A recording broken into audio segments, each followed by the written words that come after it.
Ever find yourself, I don't know, brewing some herbal tea to like calm down, or maybe sipping on a really good aged whiskey? Mm, Makes you wonder, right? Like, what if we said those everyday things, those little rituals, actually have roots in, get this, ancient alchemy? it's more connected than you might think. I know, right? And that's what we're diving into today, the fascinating world of alchemy. But hold on, forget those bubbling cauldrons and, like mystical rituals for a sec. Okay. We're going on a journey here, and our guide is this really interesting alchemy tier list I Just found. love a good tier list. Right.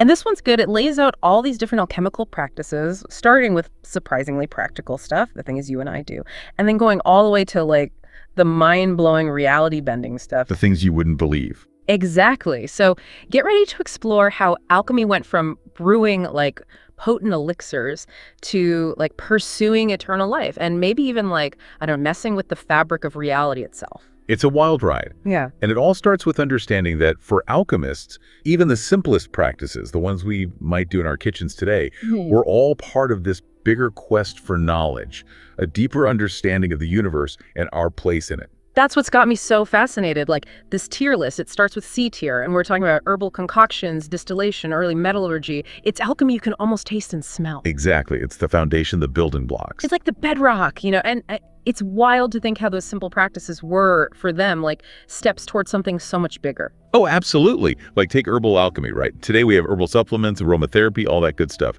But imagine being the first to unlock those secrets, the healing properties of plants. To realize, hey, this weird root can like cure a headache. Right. But it was more than that. It was about seeing those plants as a bridge between the physical and spiritual, a way to connect with something greater. Oh, totally. It's like the difference between grabbing a tea bag at the store and like carefully growing your own herbs, blending them, drawing on this ancient wisdom to create something truly potent and unique. Yes. And it wasn't just about the physical effects, was it? It was about understanding the essence of the plant, its connection to the cosmos, the energy it holds. Oh, okay. I'm feeling those cosmic connections already. Right. And then there's distillation. For centuries, it's how we've made, potent drinks and perfumes, just like today. But alchemists, they saw it as a metaphor, a way of refining the soul, distilling all of life's experiences and knowledge into something pure. So it's like they were distilling life itself. That's pretty deep. Deep, but also super practical. We can't forget about metallurgy either. I mean, today we take for granted all the metal around us, our buildings, our tech. But for alchemists, working with metals, it was deeply symbolic. Like forging a sword was like a spiritual experience. Exactly.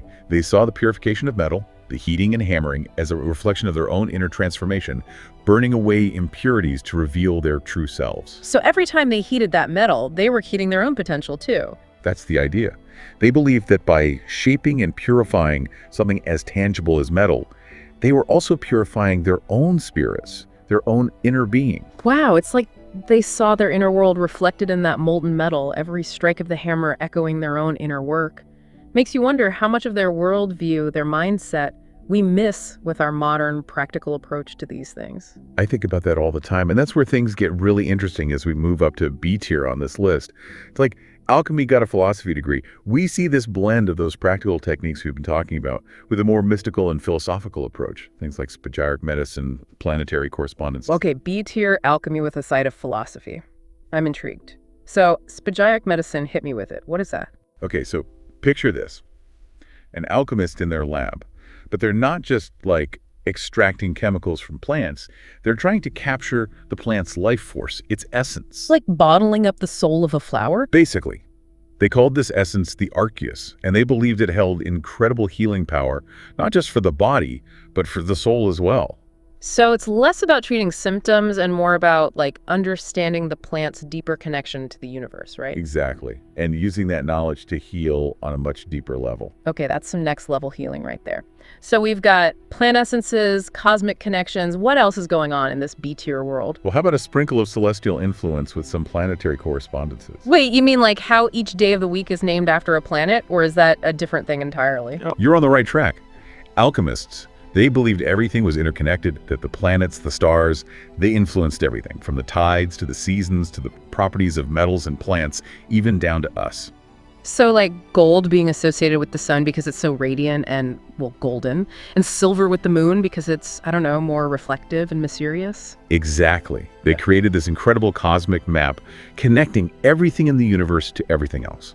And you know what's fascinating? A lot of that symbolism, those connections, they still resonate with us today, woven into our language, art, beliefs, even if we've forgotten where it all came from. It's like this hidden language of the universe. I kind of love that. But the alchemists, they weren't just into it for the symbolism, were they? Oh, absolutely not. Understanding these correspondences, it wasn't just about intellectual curiosity. It was about tapping into those hidden connections, using that knowledge for personal and spiritual growth. So they weren't just gazing at the stars, they were trying to harness that power, bring it down to earth. Exactly. And this whole concept of using external knowledge for internal transformation, it leads us to the final and maybe most intriguing aspect of B tier, what this tier list calls elemental transmutation. Minor transmutation. Okay, before I get ahead of myself, are we talking turning lead into gold yet? Because sign me up. Not quite yet. Think of it more like inner alchemy. You know how we all have parts of ourselves that are a little unrefined, the fear, the self-doubt, the negative thoughts? That's our lead. Oh, I know those parts well. Right. So this tier, it's not about literally changing one substance into another. It's about recognizing that we can work on ourselves, transform those inner lead parts into something more valuable, more resilient. Okay, I'm liking this metaphor. So taking those rough edges, those insecurities, and turning them into like inner strength, inner confidence, like forging our own inner gold. Exactly. It's a powerful idea that we all have the power to change ourselves from the inside out, using this ancient language, the symbolism of alchemy, as a guide. That is pretty powerful stuff. I feel like we've already uncovered so much, and we're only on B tier. Unfortunately, we're going to have to pause our alchemical journey for now. This tier list, it's extensive, to say the least.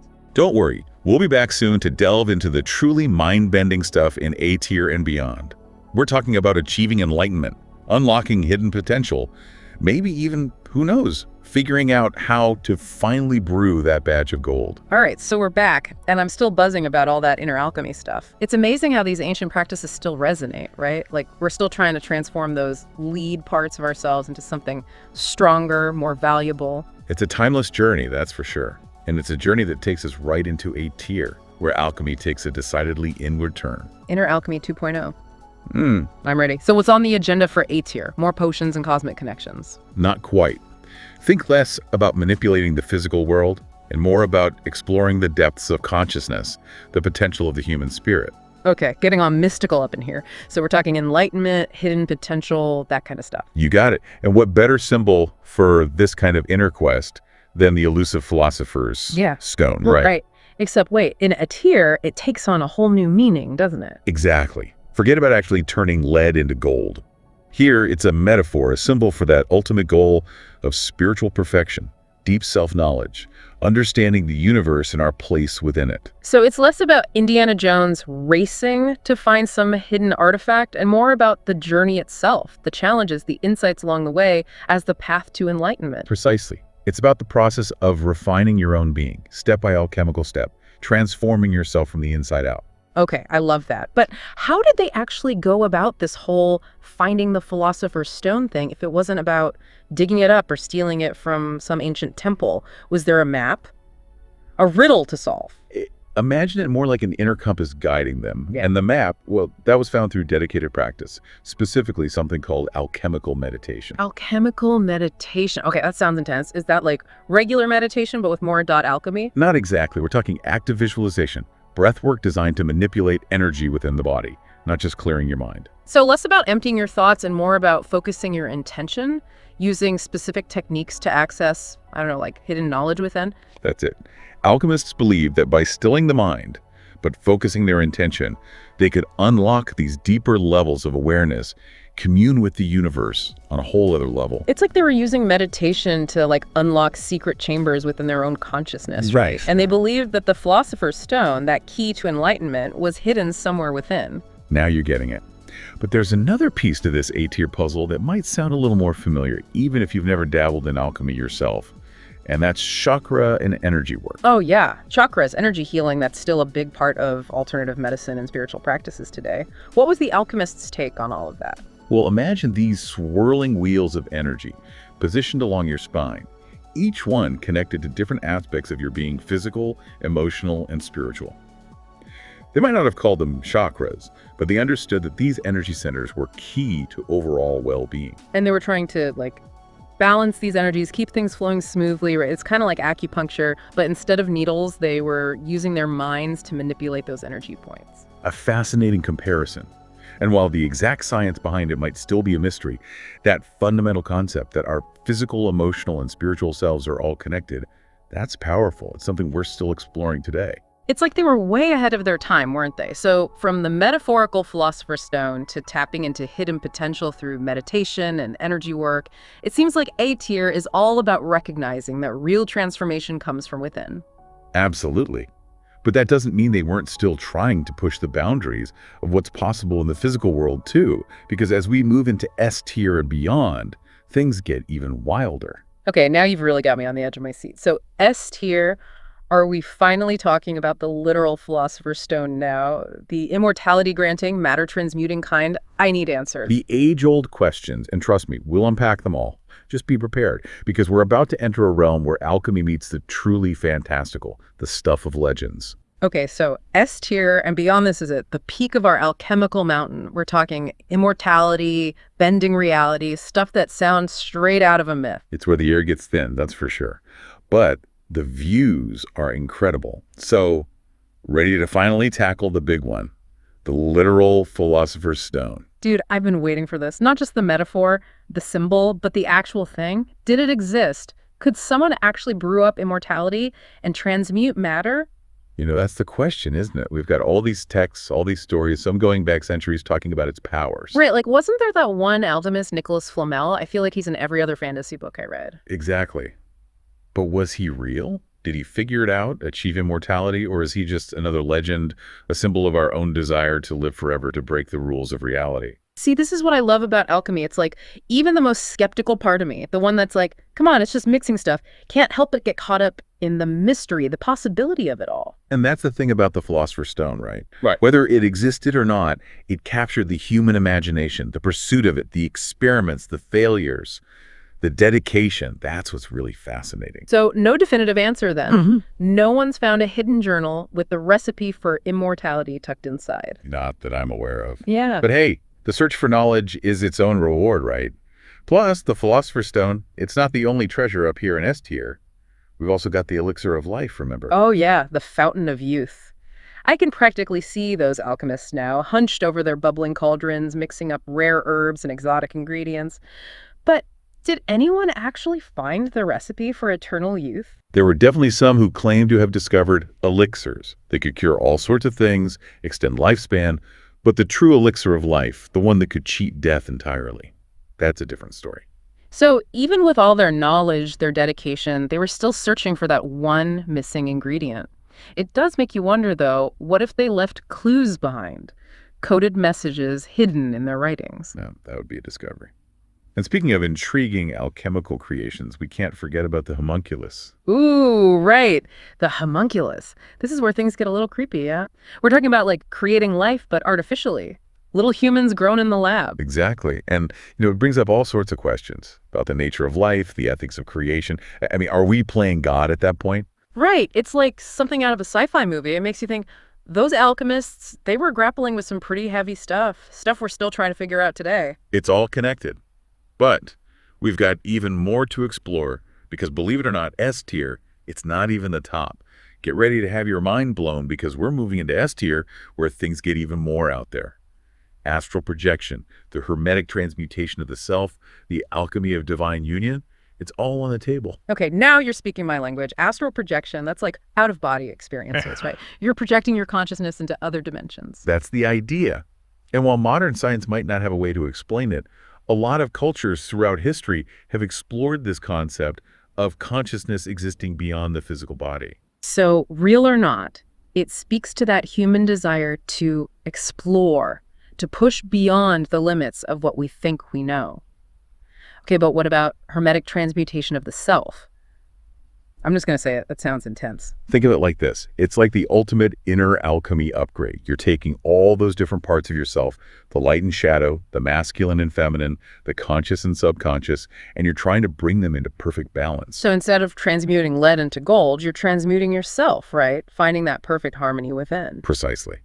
It's powerful stuff, and it's an idea that still resonates today, this idea of inner transformation, personal growth. It's like that saying, the real philosopher's stone was inside us all along, or something like that. Right. But we're not done yet. We've still got the alchemy of divine union to explore. Okay, divine union. Lay it on me. This concept, it gets into some pretty mystical territory. It's about recognizing the masculine and feminine energies within each of us, and the goal is to unite them, to achieve a state of wholeness, a spiritual completion. It's like we all have the potential to become this, like, complete, balanced being, a microcosm of the universe itself. You're getting it. Yeah. But, as we move further up into the rarefied air of the broken and beyond broken tiers, things get even wilder. We're talking about concepts that challenge the very fabric of reality as we understand it. Okay, hit me with it. Broken tier, what's on the menu? Imagine the ability to create life, not from existing life, but from scratch, to harness the very spark of creation itself. So not Frankenstein, but actual Genesis. Whoa. Okay, that's one for the books. And what about time travel? Or, I guess, time manipulation. Is that on the table in Broken Tier? Because seriously, who hasn't wished they could rewind time once in a while? It's a classic for a reason. And honestly, who knows what's truly possible, right? Yeah. But as wild as Broken Tier gets, it's the beyond broken tier. That's where things get really cosmic. Okay, lay it on me. Beyond broken herd, what could be more mind-bending than creating life and messing with time? How about universal alchemy? Universal alchemy. So we've gone from the alchemist's lab to, like, the universe is the lab now. Exactly. Think about it, the entire universe, everything in it, in a constant state of change, of transformation, guided by these underlying alchemical principles. The Big Bang, it wasn't just a one-time thing, it's a continuous process of creation and destruction, an endless dance of energy. It's like, as above, so below, but on a cosmic scale. Exactly. And in this grand cosmic alchemy experiment, we're not just passive observers, we're active participants. We are the universe experiencing itself. Okay, mind officially blown. So, where does this cosmic journey ultimately lead? What's at the very peak, the summit of alchemical Mount Everest? That, my friend, would be the concept of divine apotheosis. Divine apotheosis. Okay, I think I know what you're about to say. Are we talking about achieving godhood? You said it. The ultimate goal, the final transformation, to transcend the limitations of our individual selves and merge with the divine, become one with the universe and its infinite creative power. It's like every atom in our being has always been and always will be a part of something much, much bigger than ourselves. Wow. Just wow. It really puts things in perspective, doesn't it? And ultimately, whether we're talking about brewing herbal tea or contemplating the mysteries of the universe, it's that journey of transformation, that desire to understand, to push beyond our limits, that lies at the heart of alchemy. It's been an incredible journey, that's for sure. From humble beginnings with, like, plants and potions, to the mind-bending concepts of creation, time, and even godhood. Any final words of wisdom for our listeners as we wrap things up? Just this. Never lose that sense of wonder. Keep asking questions, keep exploring, keep searching for knowledge, and you never know what kind of magic you might discover along the way. Beautifully said. And on that note, we'll leave you to ponder the mysteries of alchemy and the universe. Until next time, keep seeking, keep questioning, and keep that inner alchemist alive.